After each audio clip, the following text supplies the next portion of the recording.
All right, ladies and gentlemen, tonight I have a special guest coming on with me. This is the Golden Boy. I'm glad you guys are joining me.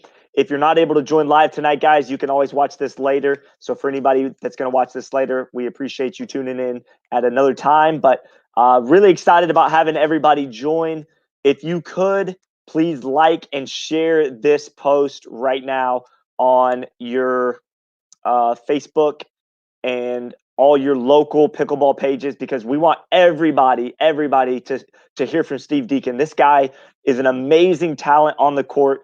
But what I love the most, and I was just talking to Steve off camera about this, the thing I love the most about doing these interviews is that I can bring a pro player like Steve Deakin, the #1 Canadian player in Canada, and get him on these live streams and let you guys ask questions, let you guys, find out about Steve and like what makes Steve tick and like what does he like to do outside of playing pickleball. Like those kind of things are important because when you just type in Steve Deakin on YouTube and you watch him play on the video that you're going to watch there, you don't know what makes Steve tick. But when I can bring this guy on here and get to ask him questions and you guys get to ask him real questions and get to hear his personality come out and his demeanor. And that's what I really love about these interviews. Listen, I don't get paid to do this. All right, guys. I do this for the love of the sport. I do this so that you guys can have access to these pros like this. And I'm so thankful that a guy like Steve Deakin, a high profile pro player in our sport, is willing to take time away from his wife and his kids and his family. Even though he's probably got a little more time right now than he normally would. I'm just thankful that he's willing to do that. So as we go through this interview, I want you guys to be asking questions. I don't think he's going to be able to see the questions, but I can. I'm going to try to interject those questions into our interview as we continue down this path. So I'm going to bring Steve on now. Enough of me talking. Let's bring Steve Deakin on. What's up, Steve? Hey, what's going on, man? Oh, Those are some very kind words you introed with there. That was pretty cool. Man, that was from the heart, brother. I mean, Wow. listen, I didn't felt script it. anything. Did you get the little goosebumps? Oh, I did. It's like showtime. It's like match time here for me, and I know it's the same for you, right? Absolutely. I think anybody that's ever played pickleball or really any sport, but let's stick to pickleball because that's what we're dealing with tonight. I think there's something so special, man, when you step on the court and you get that excitement, right? I mean, talk about that. Well, for sure. Like some tournaments definitely more than others.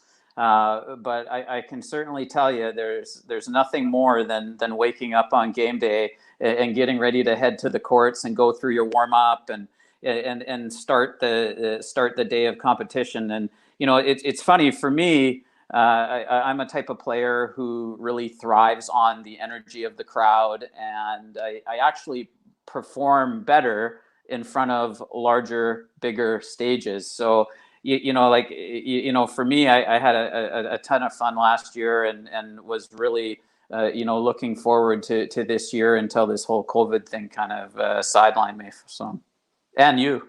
Yeah, all of us, really, to be honest, like the whole world. Yeah. But no, speaking of tournaments, though, Steve, I did a little homework on you because I wanted to do a little research before we went live. I just got your blueprint of the tournaments that you've played since you started. So the official on record, the first tournament that you ever played, I've got it pulled up right here, was in March 3rd, 2017.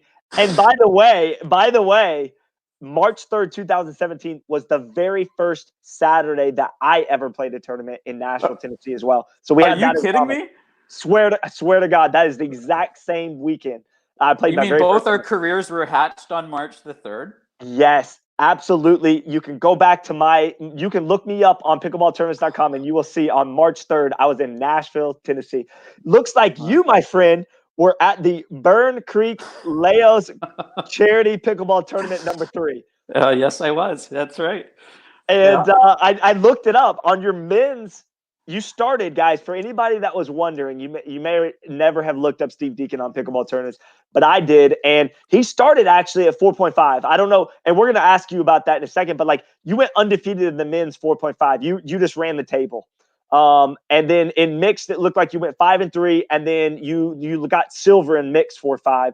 looked Right. like you lost in the gold medal match. So take Yeah. us through that can you remember the very first tournament and like who your partners were and all that stuff? Yeah, for sure, for sure. It was funny because I was kind of kicking around the idea of entering my first tournament. I really didn't start playing pickleball till January of that year, and I was playing at my local rec center where I live in Pitt Meadows, and I heard through the pickleball grapevine that there was this local charity event that a bunch of players play in.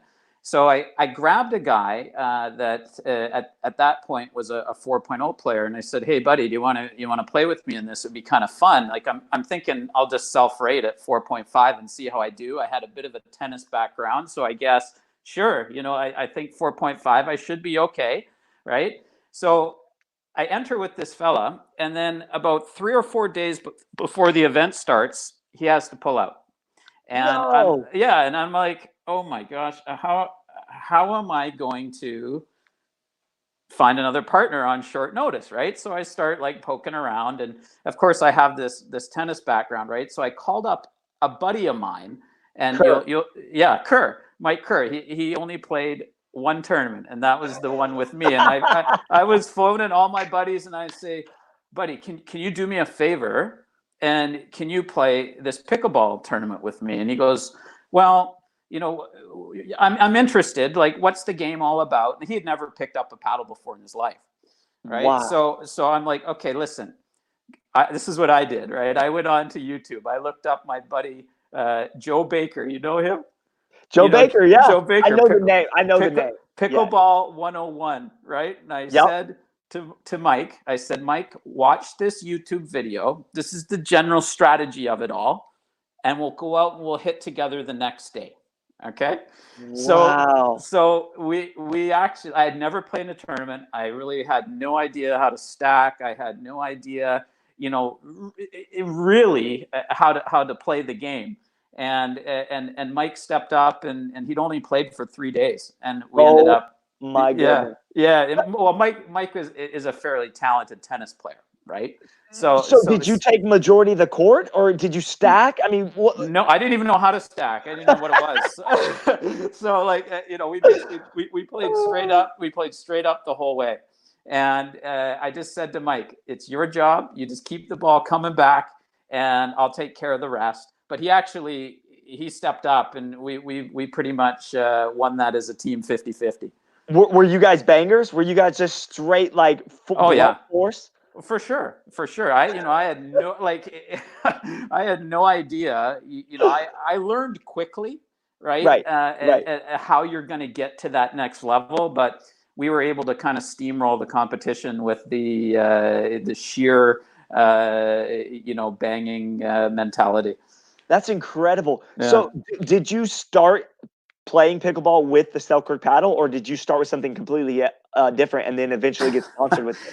I had I can't exactly remember where I got it, but I had this Champion aluminum paddle. Okay? The Champion, baby. The champion. It was like you knew when you were hitting it, right? Like it made this I had so many dirty looks at this tournament because people were saying, is that paddle legal?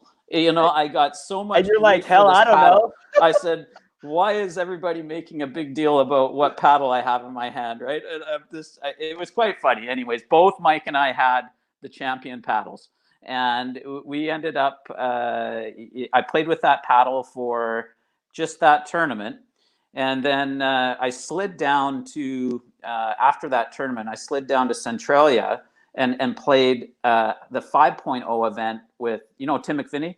I do know Tim McVinney. Yeah. So Tim and I went down to Centralia and we played the event down there, and that's where I ran into Selkirk for the first time. But was Tim McVinney in your local pickleball group that you were playing with? Yeah. Wow, you were fortunate to have a guy like Tim.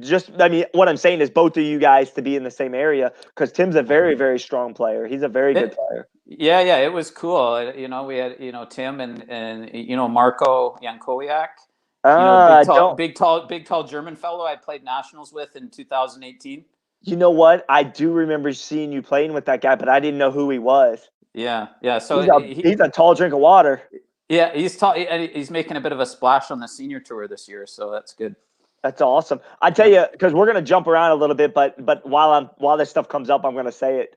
My first experience meeting you, or not meeting you, but seeing you play, because I'd been on the scene at that time about the same time as you, but I had not seen you at any of the majors yet. And then I was Mhm. at the 2018 Nationals, so November 2018. Mhm. And I was streaming your match against, I think, gosh, I want to say even like maybe Dave Weinbach or something. And you and Tim McVinney, I think it was, or one of the guys. I don't remember who it was. Yeah, right. No, like Tim and I played age together Age, maybe. that year, and the U.S. Nationals in 2018 was my first real exposure to a kind of upper level pickleball. Yep. Like I played a lot of local 5-0 stuff. I played Canadian Nationals, this type of thing, right? But I'd never really been exposed to a lot of the top American players. And that was a real treat and a whole different ball game than what I was used to in Vancouver area. So, Well, you did great, by the way, because I didn't know who mm. you were. I didn't know your name at that point. When hmm somebody told me Steve Deakin, I would have said who. But I was hmm watching the match, and in all honesty, you were playing one of the top American guys. I want to say it was Dave Weinbach or some significant team. Right. Well. Tim and I had kind of battled to the gold medal match, and we played Weinbach and Wright. That was it Uh, then. That was it. yeah, that was in the age, and that was an awesome experience to play on the center court with those guys. And of course, I obviously knew who they were, and they had no idea really who we were.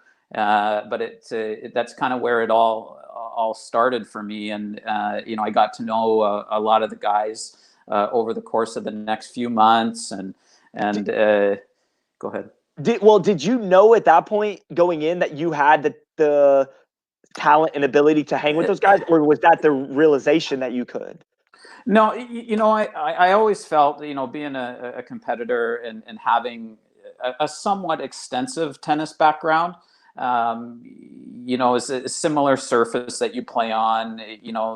My hands were always good in tennis, and touch was good, and being able to play it on a tennis court surface. It felt really natural, and a lot of the same footwork and things like that. So I definitely felt I could do well. I didn't know to what extent until a little bit later on in 2019. Okay, and that's a great segue Mm. because right here, I don't know if anybody can see this, but right here, I wrote down your tournament history. So and I have a follow-up question after I say this. 2017, you played 7 pickleball tournaments. I'm not even Okay. sure if you've actually chronologically gone through this. Uh, So 7 tournaments in 2017. You played 9 tournaments in 2018. Now, this is what's logged into pickleball tournaments. So there could be some stuff yeah. that's off the record. But as far as legitimate stuff in the record books, Yeah. 7 in 2017, 9 in 2018. And hold on now, buckle up. 26 Oh. tournaments in 2019. Oh wow, I So was busy. Here's the thing: I probably would have played more tournaments in 2018, but I was literally injured for 6 months of that year. So because of pickleball or unrelated? no, I had broke my ankle playing pickleball January of 2018, and I was off for 3 months. And then I came back, and of course, I started playing like a maniac again. And then I literally popped my calf about five Oh, weeks, 5 weeks after I came back, and it was a really bad tear, and I was off for another 3 months. oh. So in theory, I was planning on kind of inserting myself into the pickleball community in 2018, but I didn't really get a good chance because I was on the shelf for the majority of the year. Okay, very cool. I didn't know that. I thought you were like a late bloomer into the hmm pickleball scene on the pro hmm tour. Okay, so my Are you question sure though, 26 tournaments, man? Wow, hey, that's brother, crazy. listen, I'm from Alabama. My math is not always great, but I double counted to make sure. Of course you did. So my that's 42 tournaments total that you've played on record. Now I'm sure you've done some stuff, a lot of hmm stuff in pickleball related things outside of this, but Sure. from a tournament standpoint, 42 since you started in March of 2017, 7, 9, and then 26. Did you have to prepare your wife for the jump from 9 to 26? I mean, my gosh, man. It's funny because I kind of ran a little bit rogue with that. It was kind of one of these things where I would say, I'd spring it on her on the last minute. I would say, hey, I got a tournament this weekend, and then I would go play it, and then another week would roll around, and then I would say, oh, hey, listen, I'm going to go play in this tournament here, and so I kind of snuck a few in, I feel, right? And yeah, so it was pretty funny, So We've all been there. We've all been there. Yeah, I didn't realize it was 26. Holy cow, that's a Yeah, lot. 26. And I have a feeling, just from the trending that I'm seeing on this paper that I wrote down, numbers don't lie, Steve. Numbers don't No, lie. I get it. Yeah, I get it. But I have a feeling without the coronavirus hitting here hard in March, that you would be on track to even do more, maybe, or as much in 2020, had it not been for the virus. And maybe you can make up some time. I don't know, but Yeah, I don't know. Like I had like 33 tournaments planned this year. Like there were probably 3 month spans where I wasn't even going to be at home. And it was and of course I don't know if you know or not, I left my job back in December of 2019 to pursue pickleball full time. oh, look at you. So Okay. Okay. I made a shift over to full time pickleball early December of last year. So yes, this COVID thing is hit me kind of hard because it affected obviously a lot of my camp and clinic business that I was trying to squeeze in amongst all these 33 tournaments, right? Yes. And I'm Yes. sure everybody's in the same boat that's doing what I'm doing. So it's, and we spoke about that earlier off camera, but Yes. it hasn't been great for a lot of people out there. So Are you, I mean, listen, Steve, the more you get to know me, the more you'll realize I bounce around a lot, but like my brain fires off in so many different directions as you're talking about this stuff. New questions pop up into my head, but I'm just following your lead. This is great. You're doing absolutely, all the work. man. I tell you, there's so many things I want to go down different paths, but I'm going to try to stay on task.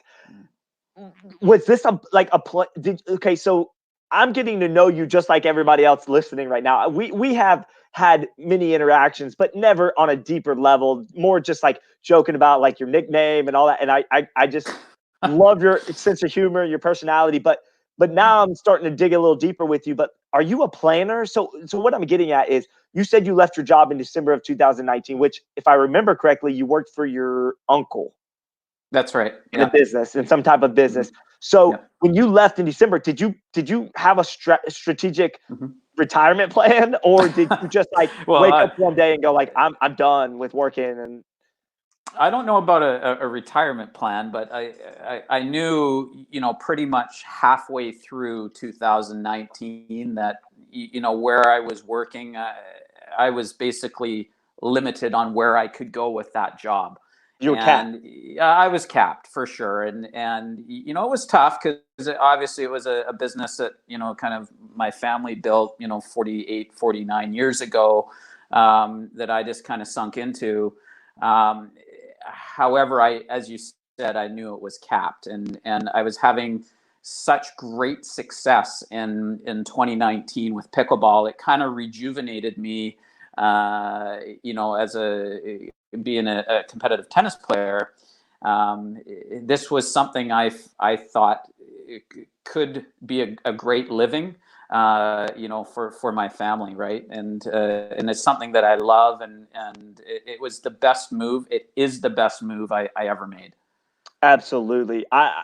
Same for me, man. I found this sport 3 years ago, and I knew, we don't know the future. None of us know the future. None of us know how each day is going to unfold. But what we do know is what our heart and our spirit tells us, and what we are driven by naturally. And from what it sounds like from you, is you felt the same desire that I did, which was, I don't know where this pickleball thing is exactly going to go, but I do know it's going. And like the train has left the station and it's moving in a good direction. So 3 years ago, I had that vision of being full-time in pickleball. And look, it's not always easy. I think we both agree that there's challenges in anything that we do in life. but how rewarding and satisfying is it that you get to wake up every day and do something that you love? And not many people can say that, quite honestly. No, you hit the nail on the head there, right? And you know, for me, it was a little bit scary at the beginning, right? Because I had this routine. I get up at 6 in the morning. I drive an hour to get to work. I have coffee in the morning. I had a routine, right? I knew I was getting paid.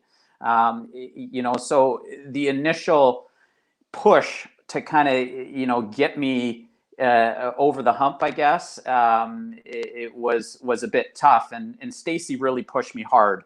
You know, and I think she saw the potential in me and the potential in the sport.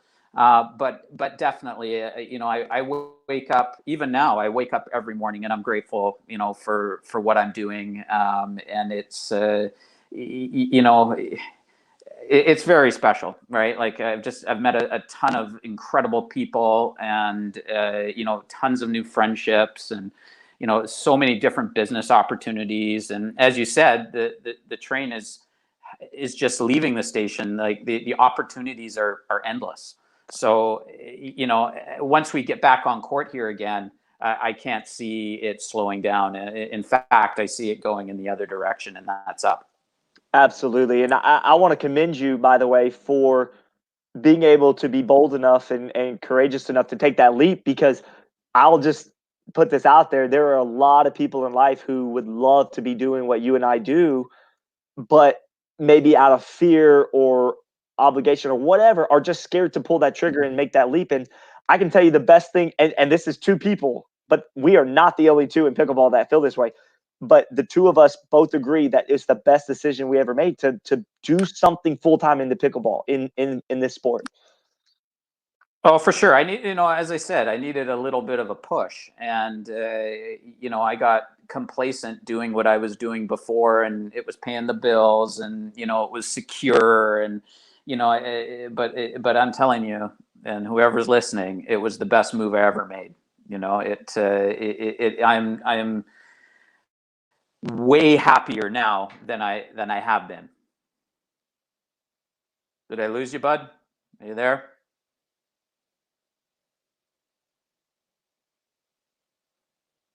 I think I lost you, man.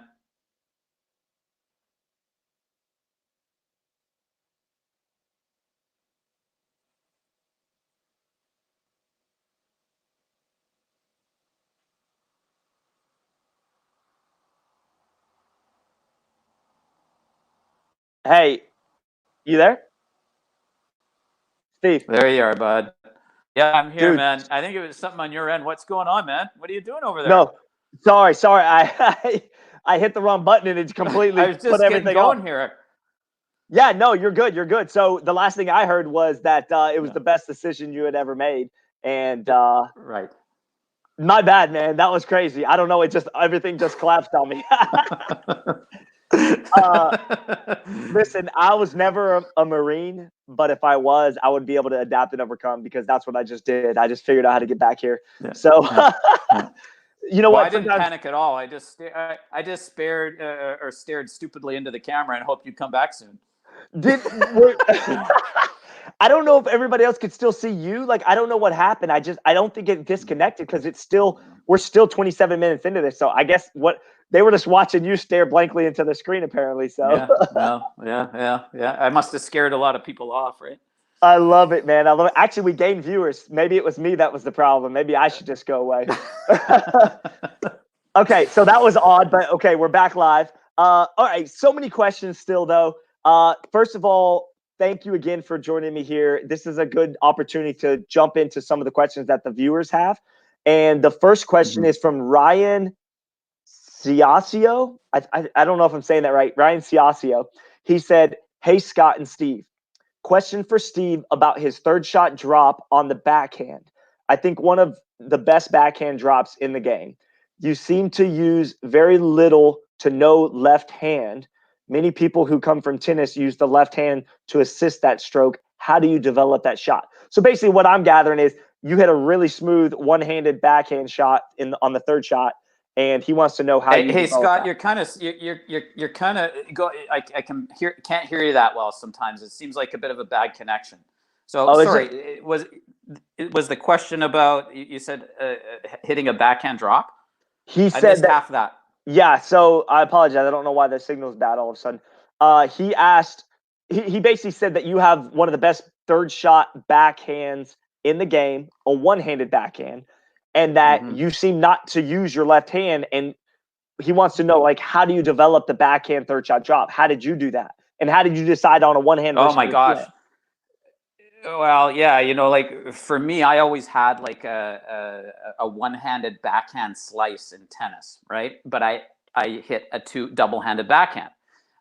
You know, I'm telling you, it was hours and hours of drilling, right? And it was, I basically just, would emulate a backhand volley, right? In tennis, just that short kind of compact swing. And then once you just, the muscle memory just takes over after hours and hours of drilling, right? And, as far as my left hand goes, like, I've, even if you notice when I dink, I usually put my left hand on my left hip. And that is somewhat similar to what I do when I hit the drop as well. And I find that keeps me a little bit more balanced and it keeps me more controlled.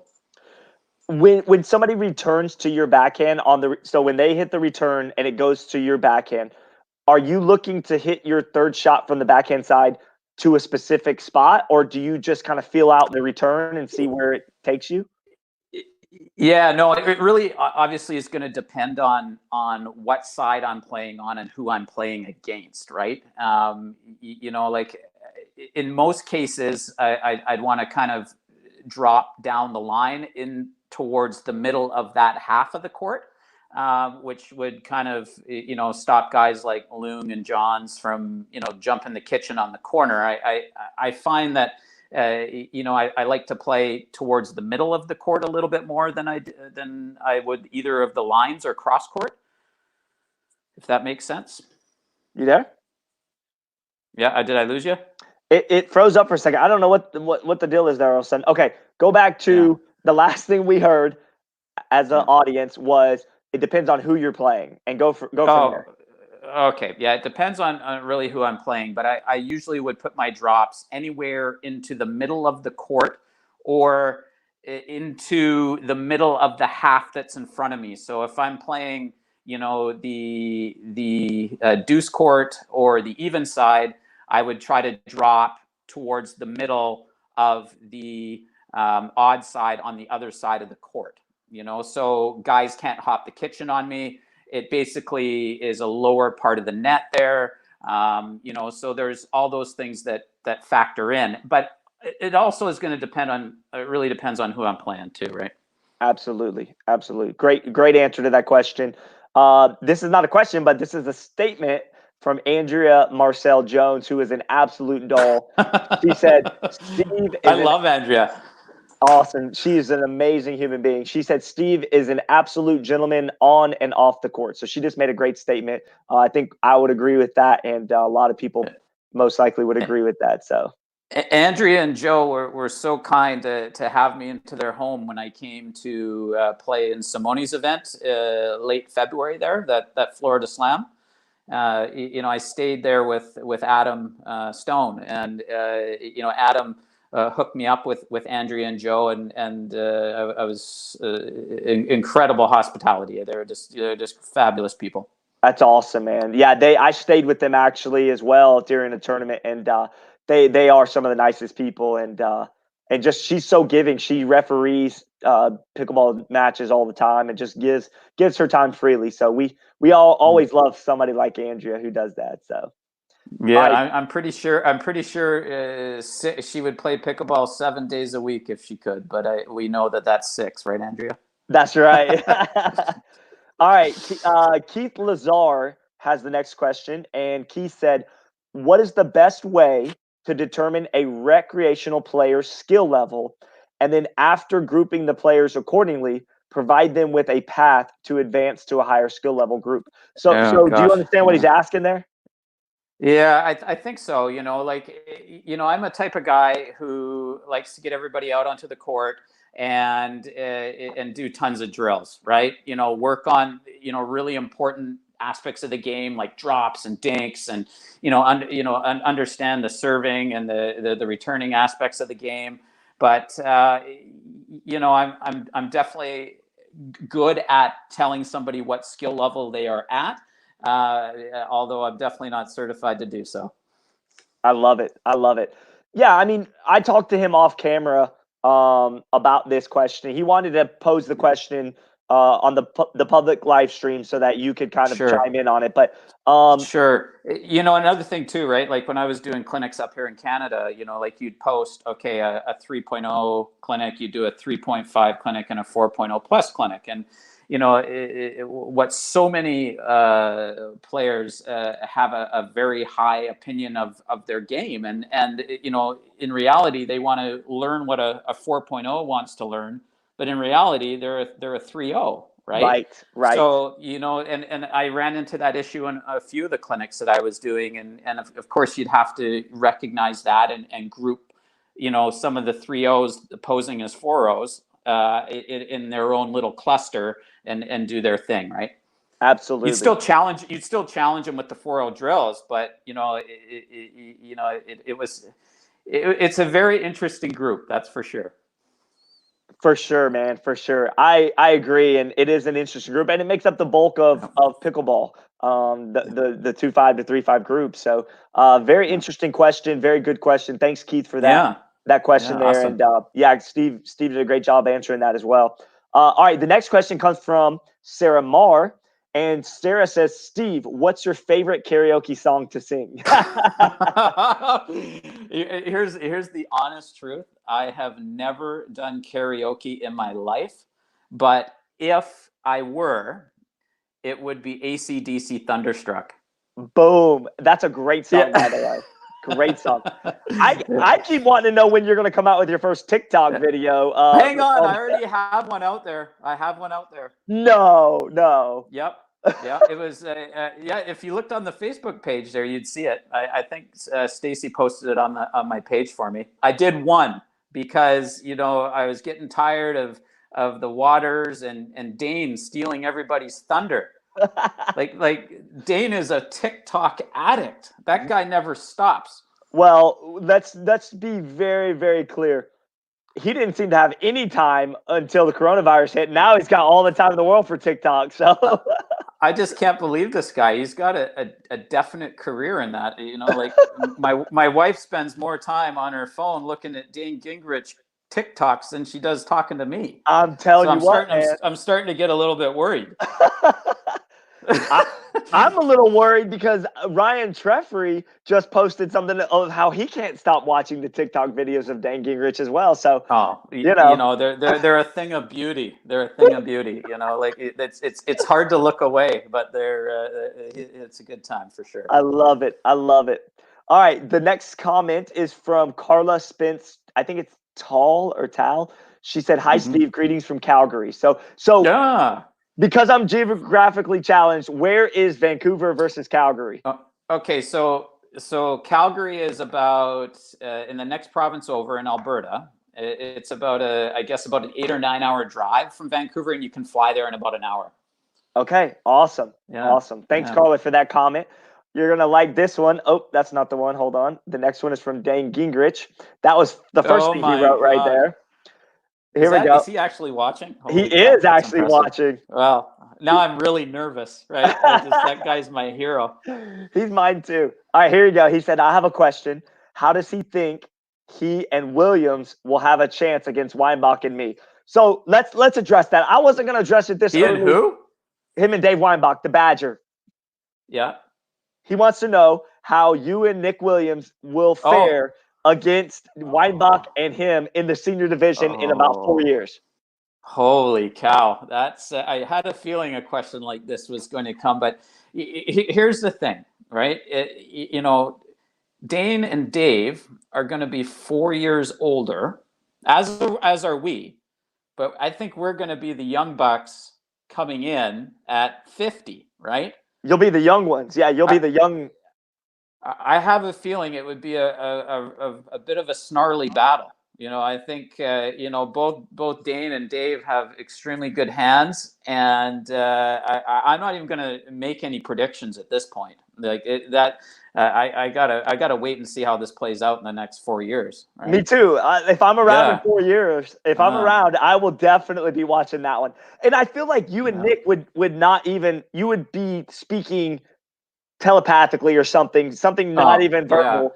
And then you would have Dane. Honestly, out of all the guys I've ever played with, like Nick is one of the best as far as we don't really talk to one another, but we know what each other is doing because we have that kind of that click. I feel, and like Nick is a all business type of guy. We know what we're gonna do. We're gonna have a quick chat before the match. Hit every ball to Dane. That's probably what we would say in this case. And then see how we do. Right? Oh, I love it. I love it. Well, and then I feel like Dane and the Badger together on the court would just be nonstop chatter. It would just be nonstop chatter. God, that would be head game central. I'd be really concerned. I might have to play that with some earphones in. That I think be a so. tough one. You'd have to put some earphones or at least some earmuffs or something to. Oh, God. That would be a scary, tough team, though, those two guys together. Oh, you're not lying, man. Hey, I'm looking forward to seeing that in 4 years. Yeah. It may happen, or it may not. Who knows? It will. It'll happen. I'm sure of it. All right. Eddie Sizemore is the next question. He said, what are the advantages of a topspin drop shot? You're talking to a guy that has probably hit 2 topspin drop shots in his life. Did they go over? Did they go over the net? I think they both went into the bottom of the tape. I don't know. Like I like the the topspin drop. If it's hit well, it can really put your opponent in a tough spot. But I find the margin for error on topspin drops are much greater than a nice backhand chip that floats softly into the kitchen and gives me time to get to the no volley zone.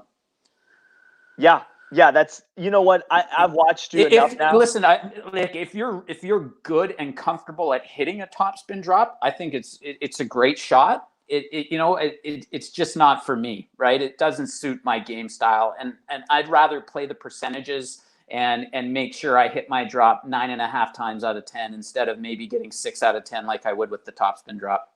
And from the backhand and the forehand side, you seem to go underneath the ball. You slice underneath all the ball. All the time. Yeah. Like, as I said, I probably hit, and I obviously try some in practice, but I feel more comfortable hitting a drop with backspin. It just allows me more time to get from 2 or 3 feet behind the baseline to the no volley zone safely. It just gives me the time to transition safely. I like it. If you were going to, this is a question that just popped into my head just in relation to these technical questions that are being asked. If you were to talk to a 3.5 or a 4.0 or whatever right now and look them in the eyes and say, and they ask you the question, how do you determine when you drive a third shot versus when you drop one in today's pickleball climate, right? Because I think and I know like these things it's changed a lot. The game has really changed, and you're seeing a lot more players driving the ball. But here's a common mistake I see a lot of 3.5 and 4.0s make. They're driving the ball when it's like 2 or 3 inches above the ground and about 2 or 3 feet inside the baseline. So they're taking cuts at really bad spots, and they're putting themselves into a very bad spot right off the bat. Right out of the gate. Even if they make the drive, they're still stuck at the baseline, right? So usually I like to keep it simple, and if you want to take a rip that's mid-court above net level, go ahead. And I also like to say it's situational, right? Like if you're losing 7-4 in a game, I would probably play percentages more and try to work myself back into the game. Where if you're up 9-2, 9-3, and you want to take a cut at a ball mid-court, go ahead, right? Like I kind of look at it at a tons of different levels. Like a situational thing more than anything else. All situational for sure. What Yeah. about if you're just feeling the drive shot versus a drop? Yeah. Like maybe your drop's off a Yeah. little bit, so you just drive. I mean, has that happened to you? Oh, for sure. Yeah. Like if you find yourself missing, 2 or 3 drops in a row, and, or it's windy, there's definite advantage to taking some rips. And I find sometimes too, like a drive will help you loosen up a little bit as well. Yeah, I mean, absolutely. They say that the drive, if you're struggling with your drop shot, hit a couple drives, loosen up your body, and then you can go Yep. back to that drop shot, because when you're tight, I mean, this is like basic 101 principles here, but when you're tight, you're not going to be able to play the guitar well. You're not going to be able to hit a third shot drop well. So it's important to feel relaxed and to be relaxed. And so one of the ways that I found as well is to drive the ball some early in a match. I don't care if I hit it. I mean, obviously you never want to, but I don't care if I hit it into the fence back there, 10 feet up. I'm going to get loose. And so then I can adjust and work down from there. So see, I'm typically a player that doesn't have a whole lot of nerves, to be completely honest. And I think I'm lucky in that regard. So like, out of the gates for me, I'm going to stick to my game plan at that point, and it's going to basically, for me, is going to be to drop, get to the kitchen, and feel my opponents out. Absolutely. How long into your pickleball career did you realize that that was your good strategy? That was the best strategy, was to drop, and then when did it sink in? Yeah, for me, it really sunk in. I would say after Nationals 2018, and watching all the other top players, play live, because I'd only ever watched them, on YouTube and stuff, and you really get an appreciation for the skill that's involved when you watch these great players play live, and that's when kind of a light bulb went off for me. As I got to kind of change my game here a bit, and I wanted to become a percentage player. I wanted to be a consistent player. I wanted to be someone who constructs the points, and so I started, just basically dropping very few drives, tons of dinking, and I drilled all those things hard, Scott. Like it was something that, when I made the decision to play high level pickleball, I just drilled, and I probably drilled 80% of the time and played 20%. Did you find that once you made that decision and you turned that knob to the commitment level to be there, did you find that you got better partners as a result? Was that a direct result of that? Well, it's definitely results driven, and I always would do my part on the court, regardless of who I'm playing with, and I hope that over time that some of the higher profile players would take notice, and maybe I'd pick up some good partnerships. Absolutely, I think you have. I think I've really seen your progression. It's amazing to see that at 43 you played your first tournament, and now at 46 you're almost hitting your prime, in pickleball, and I love it. I really am. Yeah, I really am. Like for me, like you have to constantly evolve your game, right? Like you can't just, as I said earlier, be this player that is going to be consistent and play the percentages, and you still have to have some form of deception to your game, timely aggression. You can't be that ultra defensive player or ultra consistent player all the time, because you become too predictable. Okay.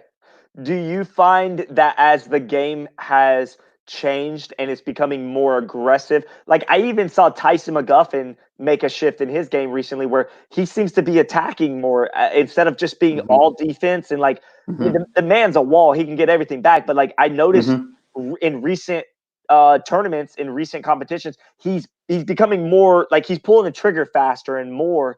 to become more aggressive. Is that something that you found in your game that once you get to the kitchen, you need to do that? Oh, totally. Because, at the top level, everybody can dink, right? And, it's that timely aggression I find was super valuable for me. And I can sometimes pull the trigger too quickly, and I've had to kind of rein that back a little bit, and kind of remember, how it got me to the level I'm at now. Absolutely. All right. So the question up on the screen is from Jackson Lindquist, and this is a great question. He said, "What are the most important skills that separate a solid 5.0 from the elite, which are the top 15 area of players?" So that's a great question. Yeah, that is an awesome question, and like I think I have a fairly good answer for Jackson on that. For me, it's the mental aspect of it. It's not cracking under pressure. I find that the consistency, the shot selection, these are all things that can if worked on, can take a 5.0 level player to that next level, right? And it's just having that mental edge over your opponent is huge, I find. Do you have a specific drilling partner up in Canada, or do you have a ball machine? What's your regiment? No, I've got quite a few solid guys up here that we get out and when we could get out and play, a group of 4 or 5 of us, and there's some days that I have a real good buddy of mine, Mike Yee, who does a bit of drilling with me, and Tim has been great, and there's this other guy named Jeremy Bryan. I don't know if you know him. I've heard his name. Yeah, I've heard. Yeah. No, he's another solid 5.0 guy here, and I'm in a nice hot spot here for solid play. So we've got about 5 or 6 of us that can go out and get some good games in. I love it. Man, we have a ton of questions. I'll be honest, Steve. I've been doing these live streams a long time. I don't think I've ever gotten this many interaction questions from the viewers. So this is fantastic. Matthew Pace, I think you can see it now, but Matthew said, "Who is a rookie pro that you think has any chance to take on Ben Johns in singles?"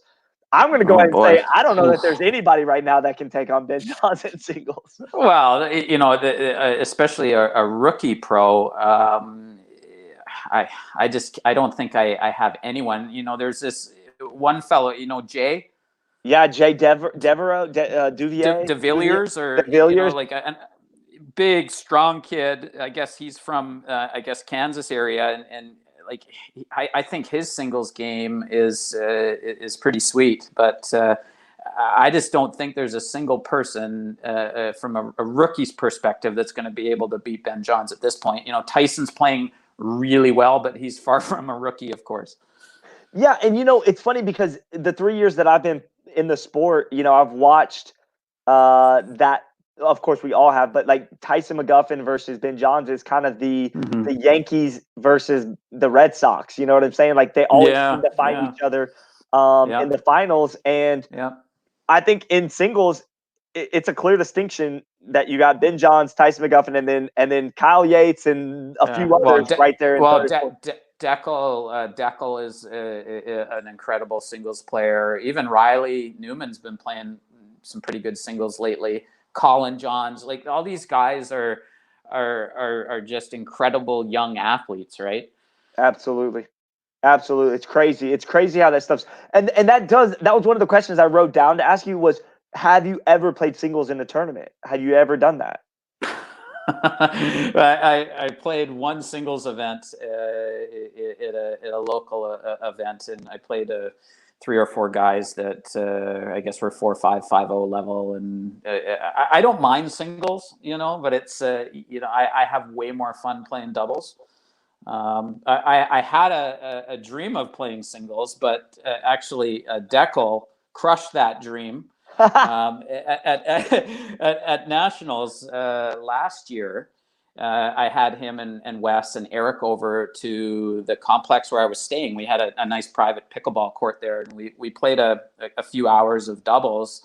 And then I said to Declan, I said, "Hey, let's play some singles, right?" Because Declan's an incredible singles player, right? Whew. So he absolutely wiped the floor with me, and it wasn't even enjoyable. I had no fun. I was way too out of shape to compete with these young guys. They just get everything. They're just amazing athletes, right? And that's what so many people don't understand. They think that singles is, it's played on a small court. Like I get that grief from tennis players, right? Man, it's tough, playing singles at that level. Like, just you have to be in great shape. For sure. And then, the way we watch Ben Johns and Tyson and these elite athletes have so much finesse as they're Oh, running full speed. It's yeah, unbelievable. Like yeah. I really don't think that pickleball gets the I don't know how to even put this into words. Like I just don't think it gets the credibility because you watch it and you go like, "Oh, that's not that hard. Like that's pretty easy." But then Yeah. if you throw a paddle in your hand, get a Durafast 40 ball, and play against another elite pro, like it's not easy. I don't know how people think that No, that stuff's easy. no, So, no. all right, shifting gears. Wes Gabrielson, one of my favorite players to watch. Wes And said, mine too.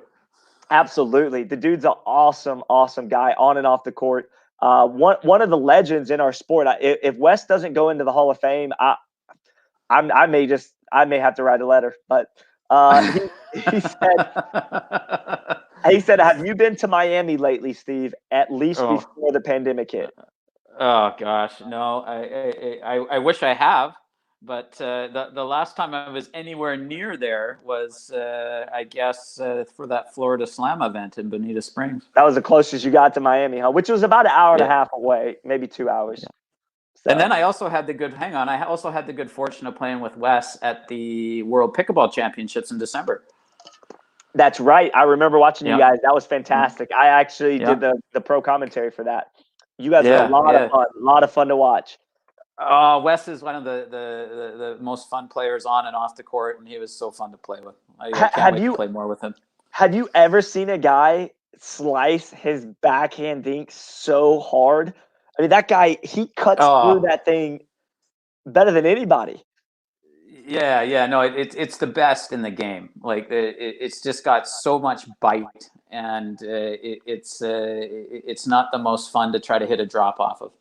Man, that has had to have taken him years to perfect that, but now that he has, boy, I tell you, it's fun Yeah. to watch, and he makes it look easy, and that's the thing that's so, I think, deceiving is that he makes it look like a Yeah. piece of cake to do that. Yeah, no, he's so gifted, and he's one of the greatest players in the game, in my opinion. I love it. All right, Sean McCartan said, "Steve, can you tell everybody where you put on clinics?" Let's start with that one. Where do you put on clinics? Well, anyone that'll have me, right? No, Smart man. basically now it's I've just been doing a lot of these clinics right across Canada. So I've been fortunate enough to get some pretty good response from when I launched my website back in December. Before all this COVID started, I was booked for a good part of the year, and it's kind of been put on hold for the time being. But I've been doing pretty much anything in Canada. I love it, man. I love it. You're well connected, I'm sure. You've built a Mm-hmm. great name for yourself. Your results Mm-hmm. on the court speak for themselves, and Mm-hmm. that in and of itself will get you a lot of clients, I'm sure. But Mm-hmm. you're also a great guy and just a nice person to be around. So, all right, the next part of that is, do you have a website? Which you answered yes, and tell us what that is. Well, that's stevedeakinpickleball.com. I'm gonna write that into the comments right now. That's Come pretty on, man. easy. SteveDeakinPickleball.com. .com. Yeah. All right, so I'm going to put that in the chat right there. You guys go check out his website, see what they're doing over there in Vancouver, Canada. I'm sure his wife was a big part of making the website or helping with the website. Well, she was pretty much instrumental in it. I was still, working my other job, and I thought the website turned out extremely well, and her and her friend did a great job on it. I love it. I love it. So thank you, Stacey, for that. I'm sure he appreciates that very much. Of And course. and Sean also asked, can clubs in the U.S. put in a request to host clinics with you?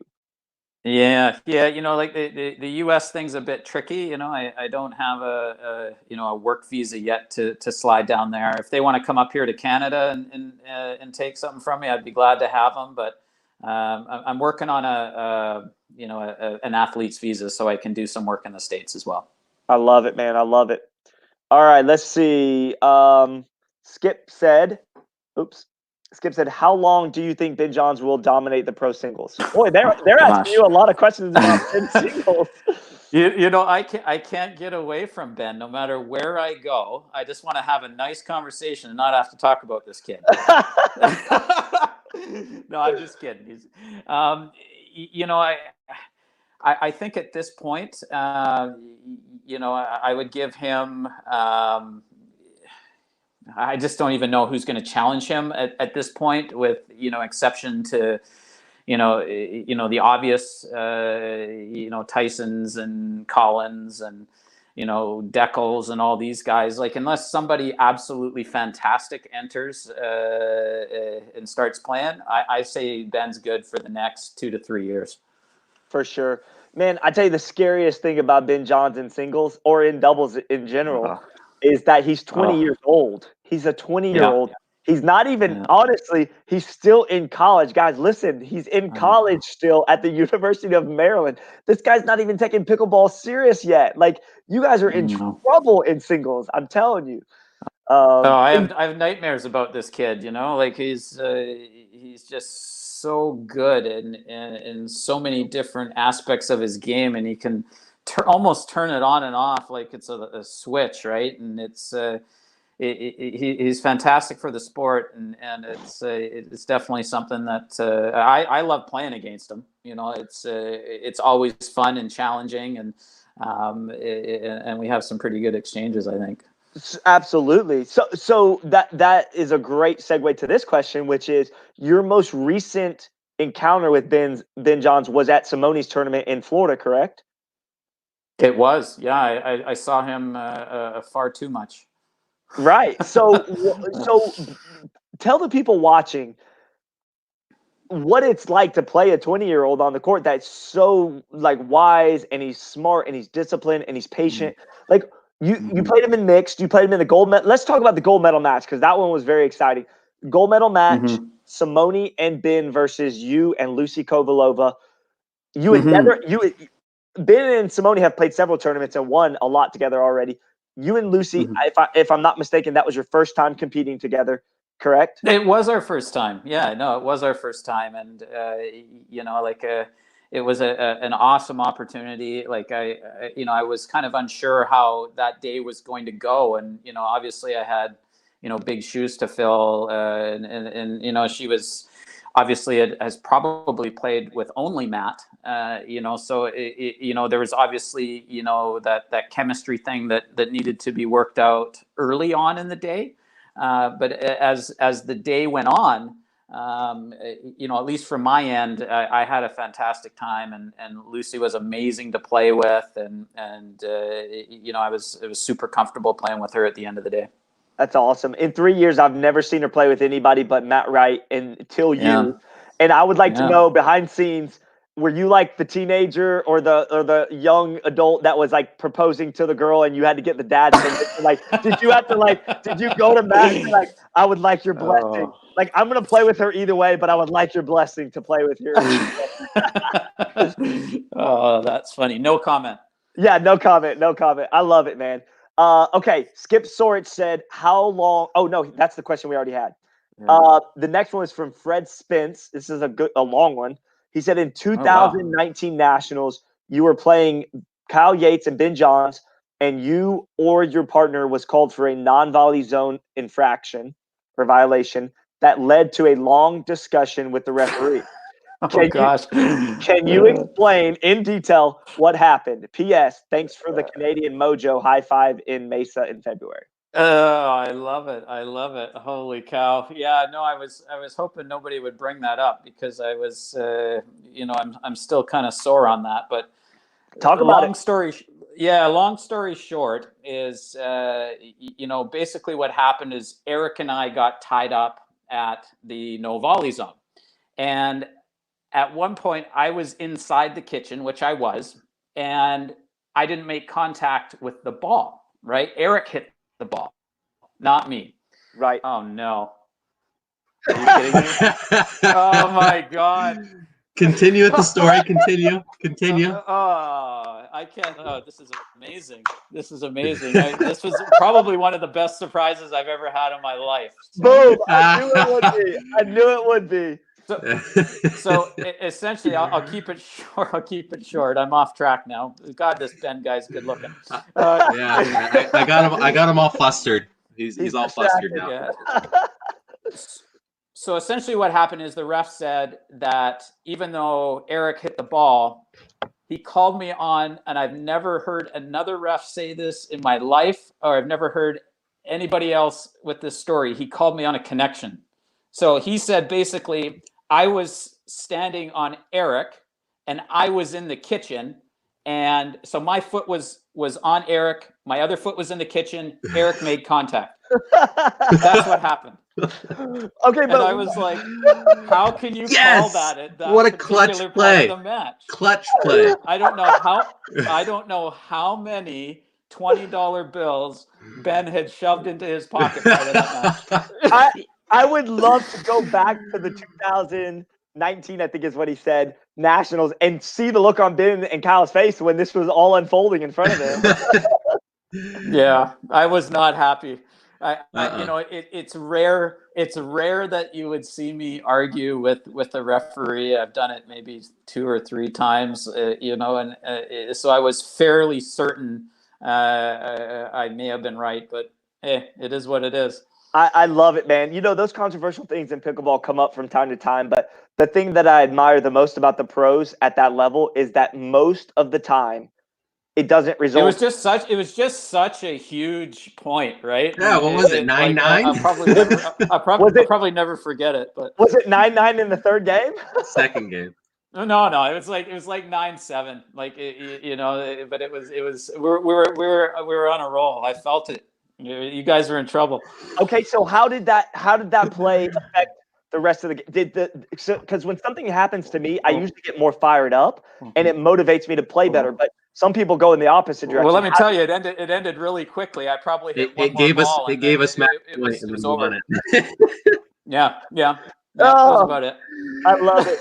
and I think I might have even ran out of timeouts, so I couldn't even call in for my third. Time out.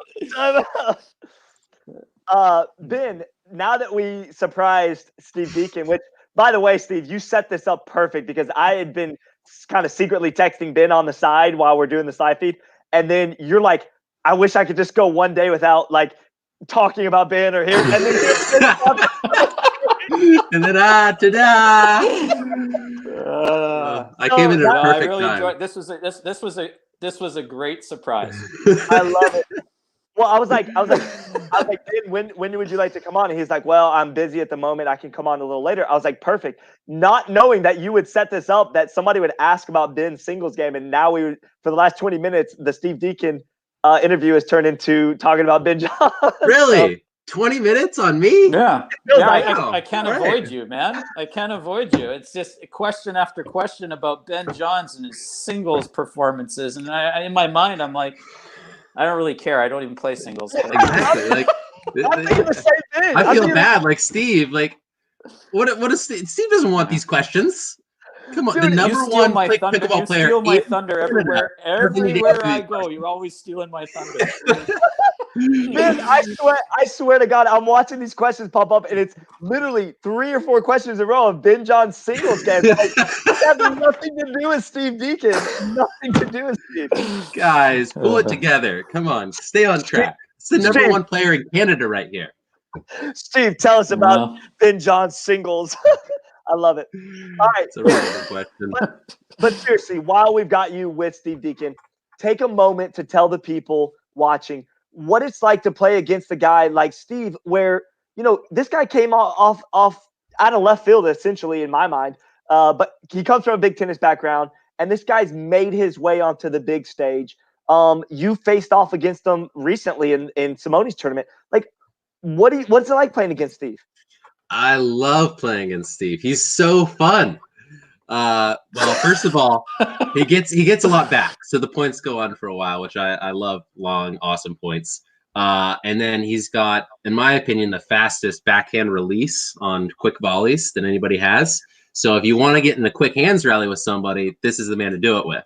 And that is like the epitome of how pickleball is fun to me. So he's like the perfect person to just get into fast stuff with, and then win or lose, it's always fun with him. I love it. It's funny because I don't know how many times we get into these hand battles, which I lose my fair share of. And during this battle, I can visually see him start grinning from ear to ear. But does it happen in slow motion? Is it in slow motion? We're literally both it's like smiling gradual. at each other at the end. Yeah, we just both look so happy every time. It's just like, yes, this is what pickleball is. Oh, it's amazing. But other than that, kind of fun. Here, let me ask you this, Ben. Like, what do you think? What sort of player do you think I would be if I was 21 years old? Ooh. Probably a lot better than me. That's for sure. I'm in the right place at the right time, Steve. I mean, I'm just lucky people like you and Matt and Dave aren't young.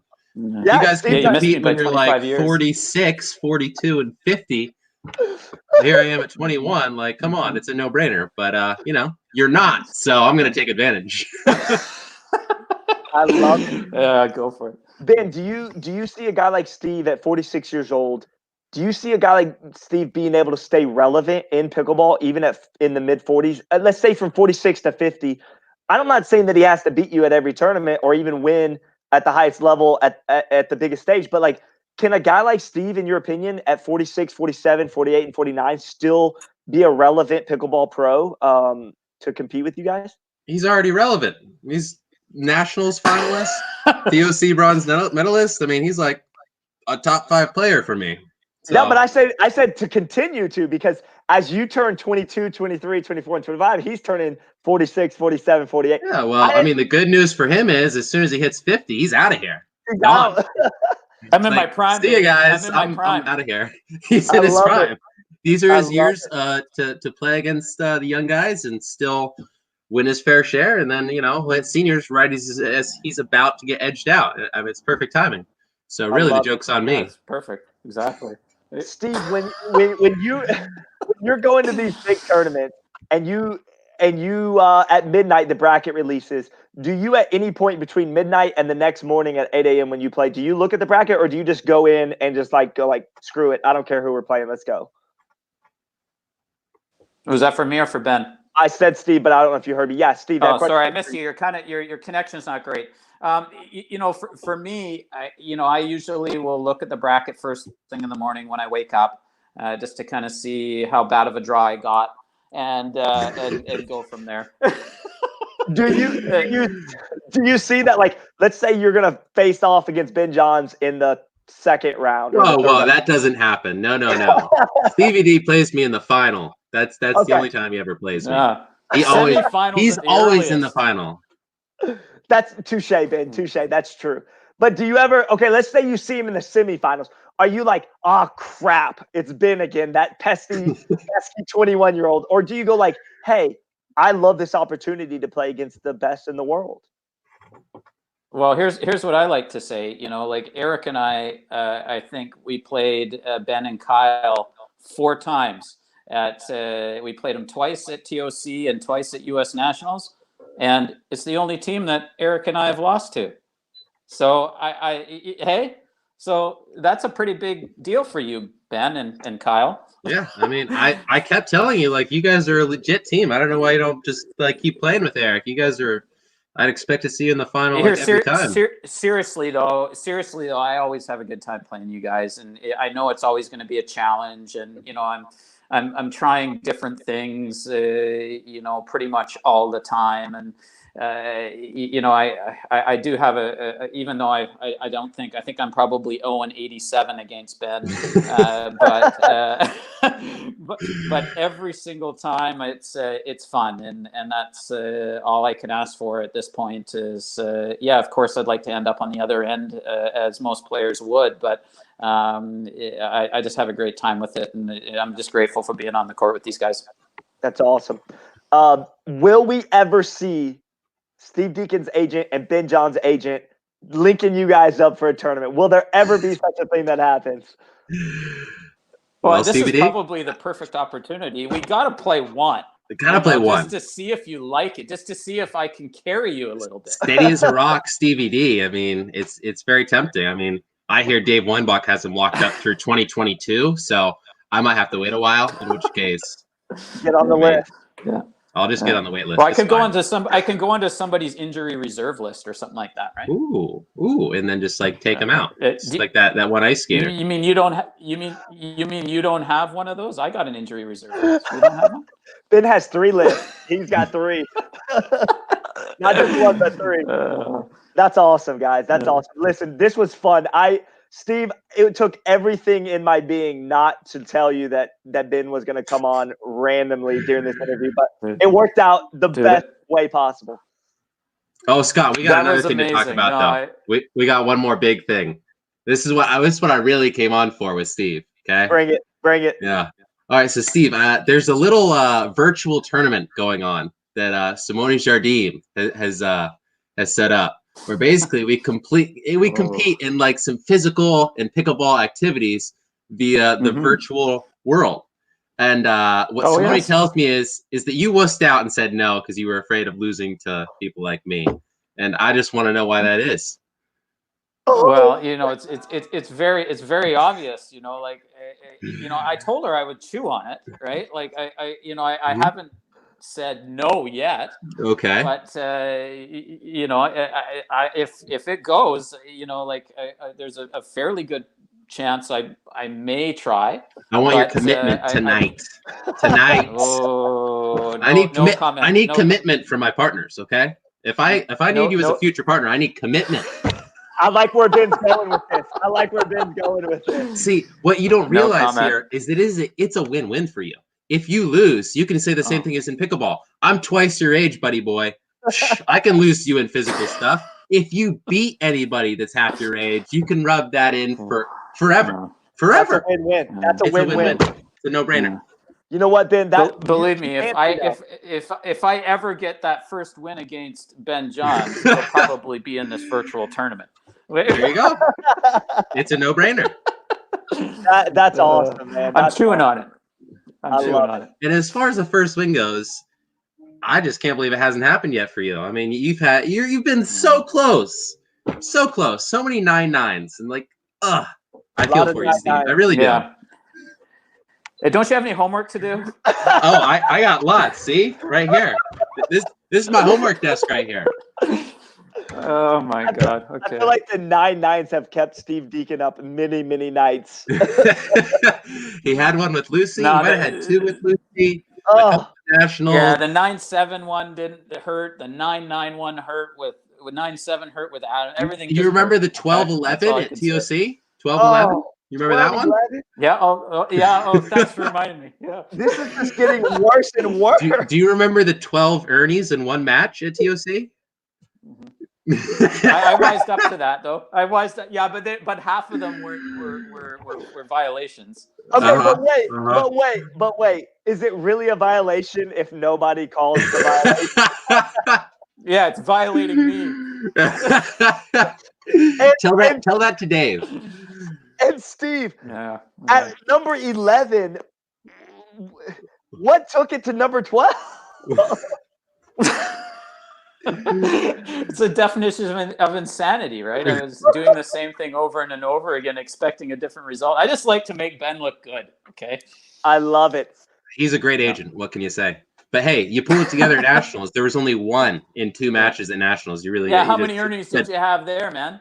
1, just 1, and it was on Eric. Yeah. You just said no more. I'm never going down the line again, ever. I'm a quick study. Okay, you get me 12 times, but you never get me 13. What's that quote? No, nobody beats Vitas Gerulaitis 13 times in a row. Is that right? Yeah, that's what I said. Yeah, Nobody exactly. beats me Nobody 87 beats you times in a row. 13 times Nobody. in a row. Guys, this might go down as the best pickleball interview of all time. Like, this is so good. I haven't stopped laughing. You look like you're having a ball. Golden Boy over there is just cracking up the whole time. I'm loving it. I'm loving it. This is an epic interview, especially because Steve did not know that he was not going to be able to get away from Ben Johns in the Steve Deakin interview. I still don't understand why people are asking questions to you about me in your interview. That's a no-go. No, it's okay. It's okay. I understand. No, I totally understand. Not even just it was funny. Ben. Funny story. Hang on. Funny story, guys. Before you go, Ben, because I think it's time for you to go. But, it is. Funny story though. Like, but I was sitting here logging on, and I was thinking, man, I hope nobody talks to me about Ben Johns. And then one question came, and I'm like, okay, well, I'm okay with that. That was a good question, and I'll answer that nicely. Then the second one came, then the third one came, and then it was all about singles. And then your mug comes up on the screen here, and that just was You know what? What makes this even better is that it's taken me a year and a half to get Steve Deakin on a live interview, and now I've totally ruined it. He'll never do another interview with the Golden Boy because I brought Ben Johns on, and all the viewers are asking. Sabotage me. I'm surprised you didn't just terminate. Just like 4 questions, and I get just enough of this. Table flip. I'm out. That's right. He was very gracious because after the first one, I actually had the same thought, like, should I even entertain the second and the third and the fourth one? But I enjoyed it. Trust me, it was great. Well, I loved every minute of it. Absolutely. And it was leading right up to the fact that Ben Johns was going to be coming on live, and you didn't have any idea. So it was epic. It worked out so good. I wouldn't have expected anything differently. So. I love it, guys. I love it. Well, Ben, since this is Steve's interview and I just wanted to get a good surprise look on his face, I'm going to go ahead and let you go back to doing your homework. But, man, thank you so much, buddy. Thank you, guys. See you, Pops. See you, buddy. See you, bud. See you, kiddo. Oh, dude. Oh, dude. That was something magical. We couldn't replicate that again if we wanted to. No, I'm going to say this is probably how many interviews do you think you've done in your 3-year career? Oh, at least 30 interviews, or if not more. I mean, that's in the last year probably. Is this one of the top 3 for you in the Golden Boy productions? Hands down, number 1, my friend. Hands down, number 1. There's not even a question. It's not even a question. Number 1, I've had more response from the viewers about you and your questions for you than any other pro player that I've ever had on here. Number 2, people are asking about Ben Johns singles on your interview, which makes it hilarious. And what you didn't know was that I was side texting Ben the whole time saying, hey, man, when you get ready, come on and let's surprise Steve. He'll love it. Oh, no, I loved it. Like you caught me mid-story there, and I lost track of what I was saying, and that was awesome. That was a really good surprise. I'm not going to lie. Dude, I knew you would love it. I knew you would be game for it, and I knew Ben would too, and so that's what made it even better. And the fact that you guys just battled, at the Florida Grand Slam recently in February. I think it was February, correct? Yeah, end of February there, yeah, end of February. Like, that makes it even more fresh that you guys just came off the court. That was the last tournament you played, correct? Or no? Is that not the last one? I ended up going to a small tournament in Columbus, Ohio, with Riley the couple weeks after that, and that was the last event. That was the last event that I think anybody really played, and that one was kind of debatable at that time, and so we were kind of lucky to squeeze that one in, I think. I do remember that, and I do remember seeing you guys. Just on a quick side question to the whole partners thing, at the pro level, because I've asked this to a lot of the pros that I've had on here, how does Steve Deakin go about finding his partners for tournaments? Do you let people ask you? Are you proactive to ask people? Do you just, I mean, what do you do? What's your process? It was funny because for being a tennis player, this pickleball partnership thing was so new to me. And, people wanting to partner up 2 years in advance. Hey, can you play this tournament in 2022? And it's like, what? It's just, it's just so tough for me to wrap my head around. I guess, after 2018 nationals, I had zero social media presence, right? I can attest to that. None, zero. And Stacy's like, we got to get you like a Facebook account, and so she did all that for me. And oddly enough, after nationals in 2018, I got some requests through there, that came through, and I played with probably 14 different partners in 2019, just trying to kind of find the right fit for me, right? And you ask people that, are sometimes, at that point, maybe a tad bit out of my league. And of course, you're going to get the answer of no. And, I understand that, right? It's a business to a lot of these guys. So, I've been fortunate enough lately to be able to nab some decent partners, moving forward in 2020 and 2021. I love it, man. I love it. And it's a process, right? It's a progression. Oh, sure. And as we said earlier, it's like it's results driven, right? Like if you're, showing your mug on the podium, 8 times out of 10, you're going to be in the face of your peers, and you're going to get some partner requests. Absolutely. I've always said this. People will ask the question. They always ask it on the pickleball forum. They're always saying, how do you get people to partner with you that are better? How do you get people to let you play in games, rec games that they're higher level? And I simply tell them, or in my mind, I think, get to a level where you can whip their ass on the court, and then they can't say no to you. Like, whip their butt, and then they have to let you play, or they want to partner with you after that, right? Like, or you just keep asking, right? Like, within reason, and you never know what can happen. Absolutely. And there's been like a lot of movies that have been put out over the years of just things that I've watched where like a player has something inside of them, an athlete has something deep inside of them that there's this inner drive, and all they need is the right opportunity to showcase what they can do. And sometimes whether it be like an injury and a last minute request, and you jump on that request to play with somebody or whatever, or you get some exposure somehow on a live stream and you show out and shine on a big stage, and all of a sudden the floodgates open, and it becomes a little easier to get a partner, or it becomes a little easier to get to the gold medal matches because you're getting better partners. So yeah, you totally hit the nail on the head there, Scott. Like, and it kind of alludes back to what I said earlier. Like, if your results are there, do your best that you possibly can do with the partners that you have, right? And just do your part. And I'm telling you, good things will happen. Absolutely, man. I love this. We're rolling in. Just keep on rolling here. Randy Sussman, who, by the way, is one of the sponsors for tonight, PB 1965. He's got an apparel company specifically designed. I've seen some of those hoodies. I've seen some of those hoodies. Those are like, I don't even know where to get one. We need to get you in touch with Randy. Randy's a great guy. PB1965.com. For anybody wanting to order some of those sweatshirts and apparel, you can go there. But Randy has a great question. He said, how does wind affect your game, and advice for novice players? So basically, Randy considers himself a novice, and he would like to know how you handle wind. Oh gosh, here's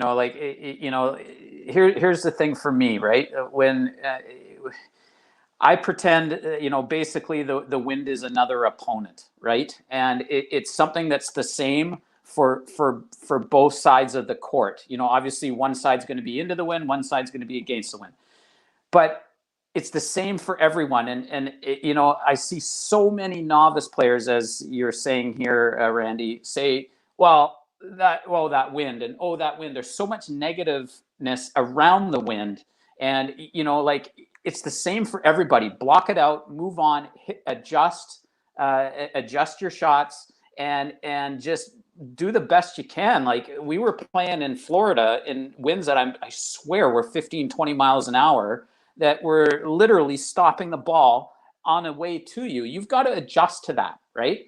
And you just, you know, I feel I'm a decent wind player. But the only advice I have is just to pretend it's another opponent, and it's something you got to adapt to. Absolutely. I think having a positive mindset going in is important. Yeah, and don't blame, like, don't audibly say, well, geez, I would have made that if it wasn't for the wind. Well, the fact of the matter is you didn't make it, regardless if the wind was there or not. So got to move on. Absolutely.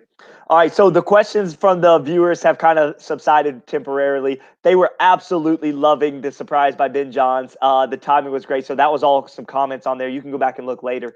However, I want to know, because I was debating whether I should ask this question, but I would like to know how you got the nickname Soft Canadian Beaver. Oh, wow. Okay. Well, you know, it goes back to I played my very first tournament with Dave Weinbach at the Franklin Invitational in Wichita back in September. And, you know, Stacy and I were at the airport, and we were kind of muddling through one of the gift shops there. And it was her idea. She said, you should get something little for Dave, right? You know, and we're thinking like maple syrup or a a Canada sweatshirt or something along that lines. And then Stacy brings me this little keychain. It's about that big, and it was a beaver, an actual stuffed animal beaver the size of a keychain, and it had a Canada on it, and I thought, oh my God, this is so corny. But of course, beaver is our national animal, right? So I thought it'd be cool. You know, I go give this to Dave. I said, well, here, Dave, here's a little soft Canadian beaver for you, right?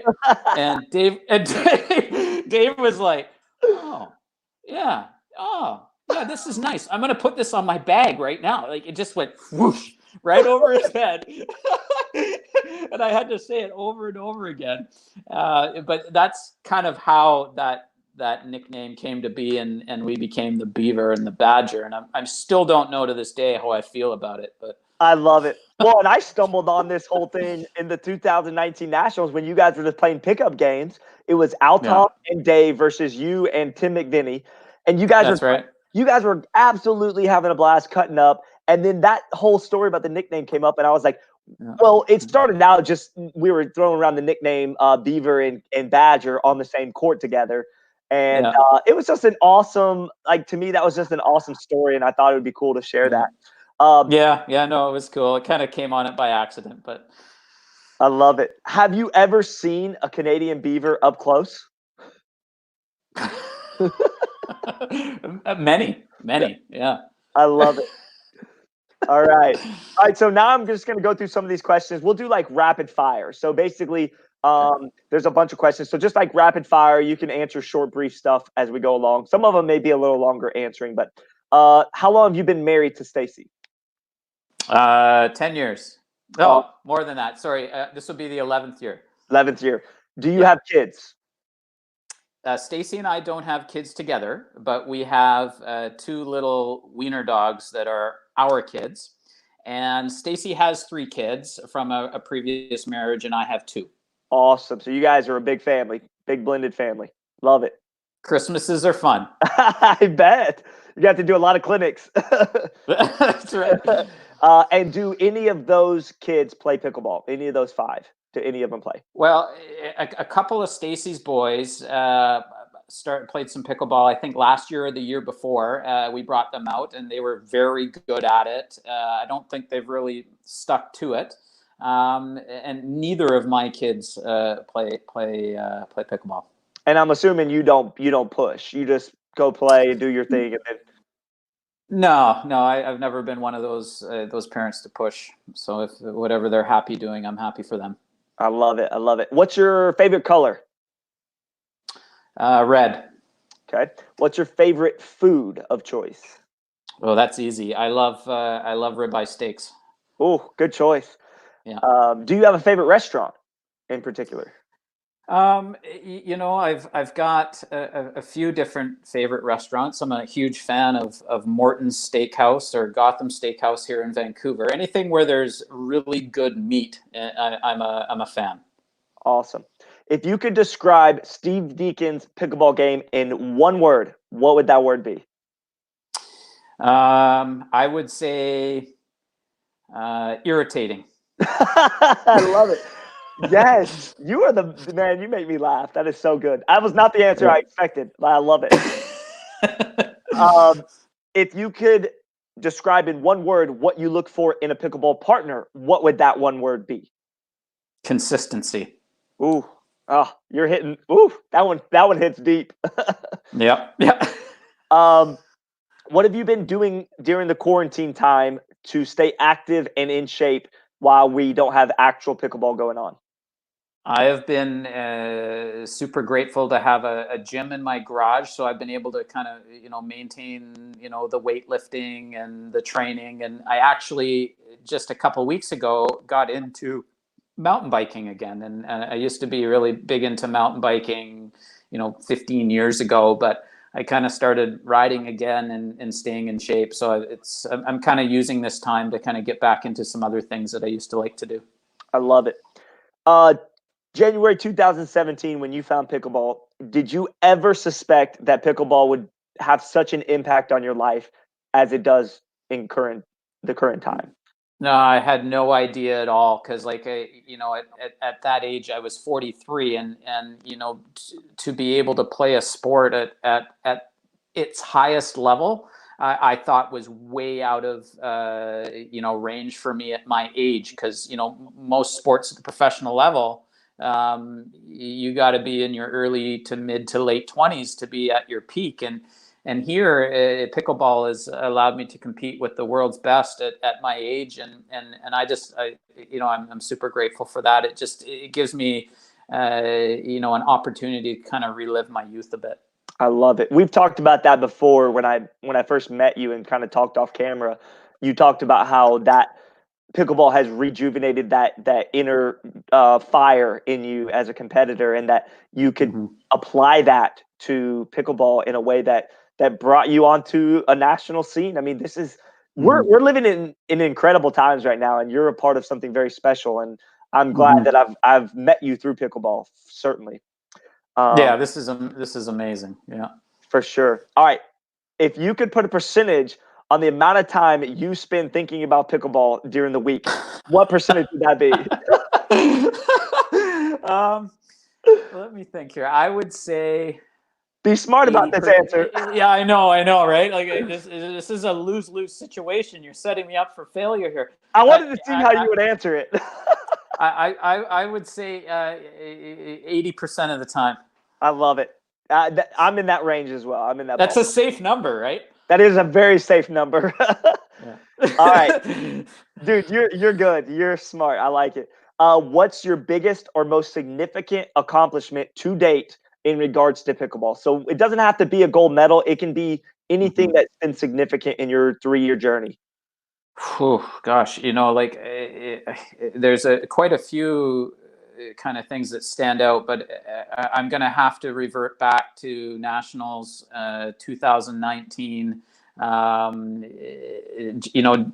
the opportunity to play Ben and Kyle in a night match, a gold medal match with Eric Lang.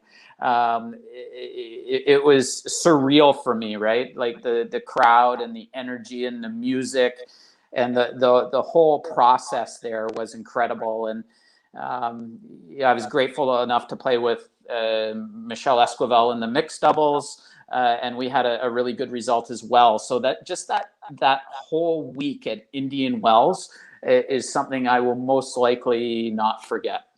Awesome. Let's broaden the question a little bit. What would you consider your biggest accomplishment in life? And this can be any answer you want. This doesn't have to be related to sports even.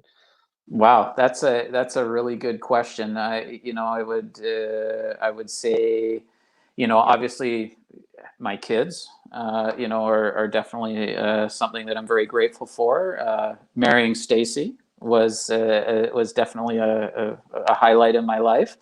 And I think, more recently, leaving a job of 20 years to pursue, a sport. That was another accomplishment I'm very proud of. That's incredible. I get chill bumps when I hear you say that stuff, because it's such a unique and amazing opportunity that you've got right now, and you're taking full advantage. So I love it. Yep. Yeah. No, it was the right decision, and I'm grateful for it.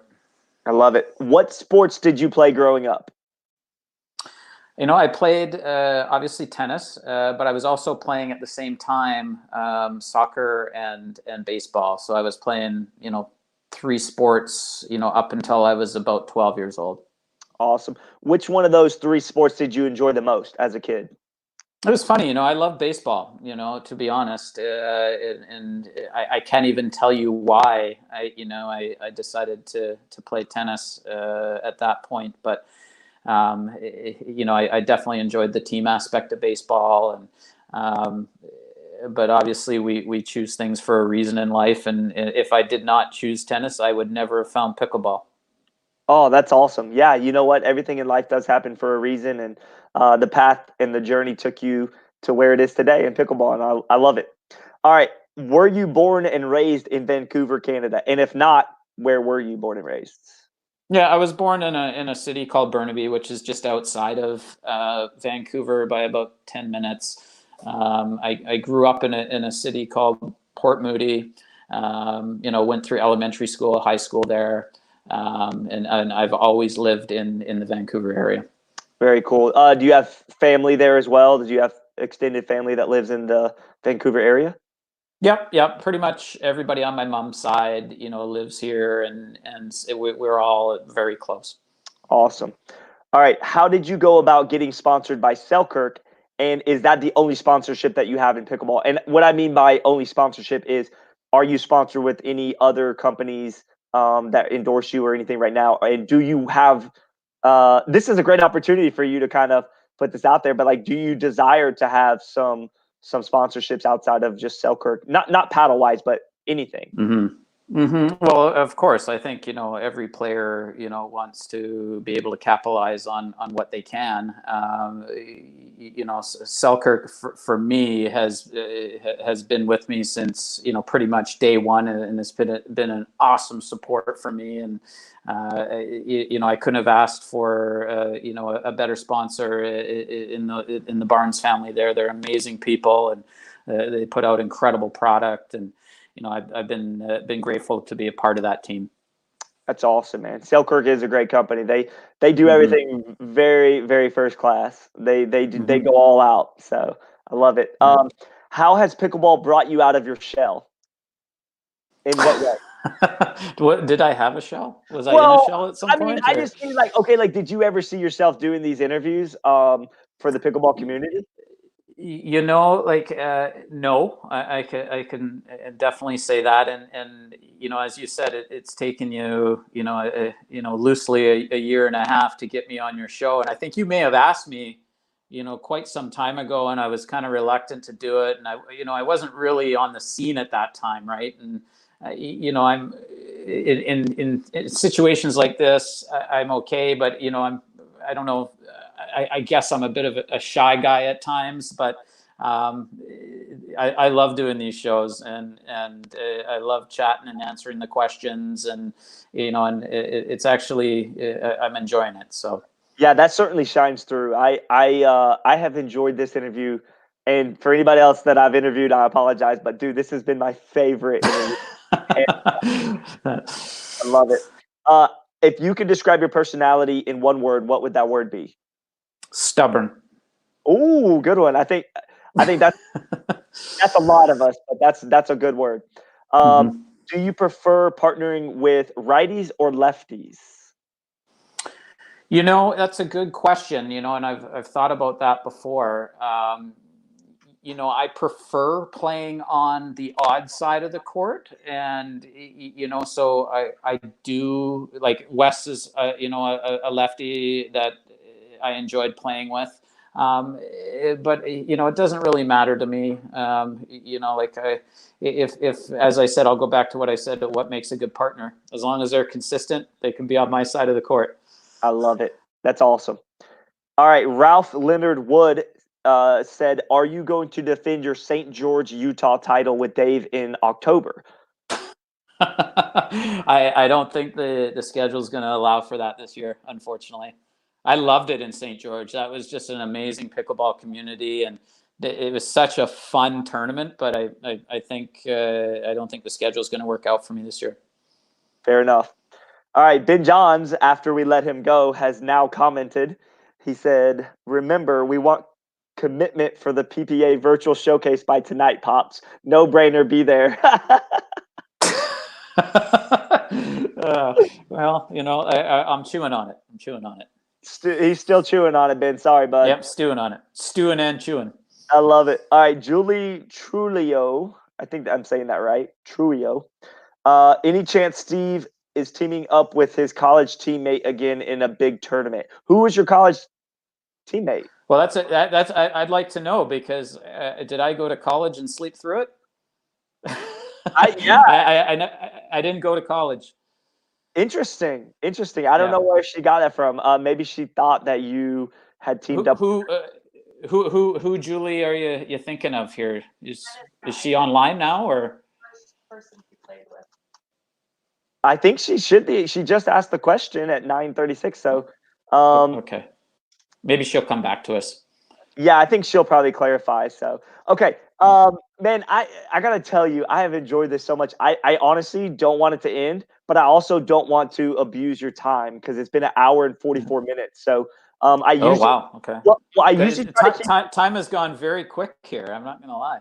It has, and that's when somebody comes on my show. That's the one thing that people usually say is that the time goes by fast. But I try to stay. My gauge is 2 hours or less. So we're at the Right. 1 hour and 44 minutes, which is about the time that we need to start wrapping up. Is there is there anything that you, Steve, would like to just throw out there for the people watching? Like, this is your opportunity to kind of talk to the people and say, like, anything, just whatever, man. Is there anything that you'd like to say? Well, listen, like, the thing for me is, if you think, if you have a dream, if you have something that you've really wanted to do but are too scared to do it, I would say go ahead and take that leap of faith and do something that you enjoy. You only have one life, and you have to take advantage of some opportunities when they come your way. Man, that's awesome. Words of wisdom from Steve Deakin. Steve, I've appreciated your time. It's been an hour and 45 minutes. I think that's a great opportunity to wrap this thing up and let you go do whatever you're going to do. And tell your wife and your family thank you for allowing you the opportunity to come on here with me and spend time with me for a little bit. Anytime, Scott. We can do this again. I enjoyed it, and enjoyed getting to know you a little bit better as well. Absolutely, I'd love to. I'm gonna hold you to that, and definitely get back to Ben Johns one way or the other because he will follow up. Yeah. All right, buddy. We'll see you on the tournament trail as soon as things get back to normal, and I look forward to catching up. Thanks, Scott, and stay safe, everyone. All right, Steve. Take care, man. All right, guys. That is a wrap with the interview for Steve Deakin. Man, I got to tell you guys, I have not laughed that much in a long time. I love to laugh, by the way. In case you didn't know, I love to laugh. That's one of my secrets in life is through all the stress and the anxiety and all the stresses of the world and the things going on around us. I have found that having a sense of humor and being able to laugh through the good and the bad is just something that's invaluable. And I tell you, I haven't laughed like that. I'm telling you, it's been a long time since I've laughed that much. Um, Bringing Ben on was the highlight, though, in my mind, because I mean, the whole interview was epic and spectacular. But Steve Deakin had no idea that I was going to be bringing Ben on, and I had texted Ben. For anybody that didn't know, earlier in the day, Scott Lippitz challenged Ben Johns to a game of virtual checkers, and apparently, from all things that I saw, Ben Johns dominated Scott Lippitz in checkers. I'm sorry, Connect Four. It's not checkers, Connect Four, and he dominated Scott Lippitz. So I saw that Ben Johns was available for that. So I thought in my head, I was thinking, okay, he's probably not doing a ton tonight. He's probably available. So I kind of side texted him while I was doing the interview with Steve so I could try to get him to pop on when he freed up. And it just so happened that you guys, the viewers, were asking questions about Ben Johns while Ben popped up on my screen. So then I just brought him on live randomly. I mean, Steve literally looked like he saw a ghost. He was mid-sentence and lost his whole train of thought. It was amazing to watch that unfold. And then just to watch the two of them go back and forth, just a big time highlight for me. I enjoyed that so much. Hope you guys did too.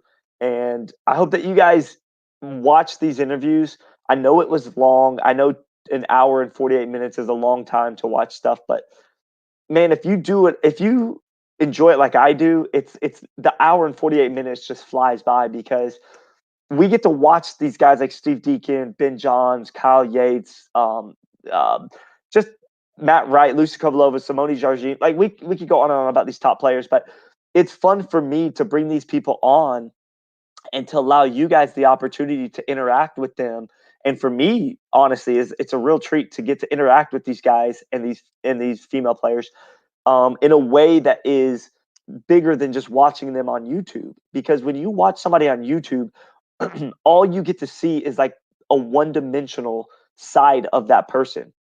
You literally just get to see their pickleball game. Yes, you can pick up on some mannerisms and some personality traits, and that's all good and well. But when you get to bring a guy like Steve Deakin or Ben Johns or Kyle Yates or any of these top pros, if you get to bring them on and get to spend an hour and 48 minutes with these guys, it's just so in depth and so insightful to the fact that, you know, well, to me, it blows me away that they're willing to take that time to do this.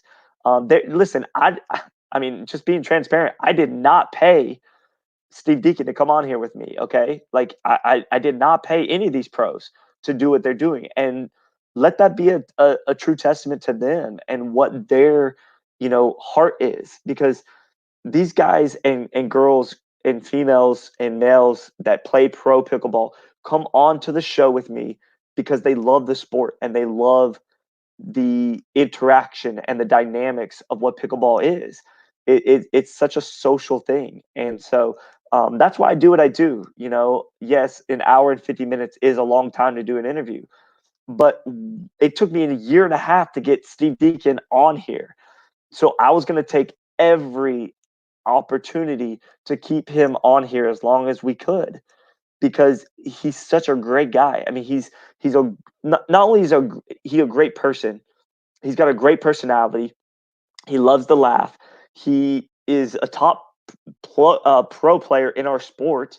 He's 46, which is even more amazing because he goes toe to toe with these guys like Ben Johns, who are 21, and Kyle Yates, who are 24, and Tyson McGuffin, who's just over 30 years old. He's going toe to toe with these guys. And so it's incredible to get to watch that.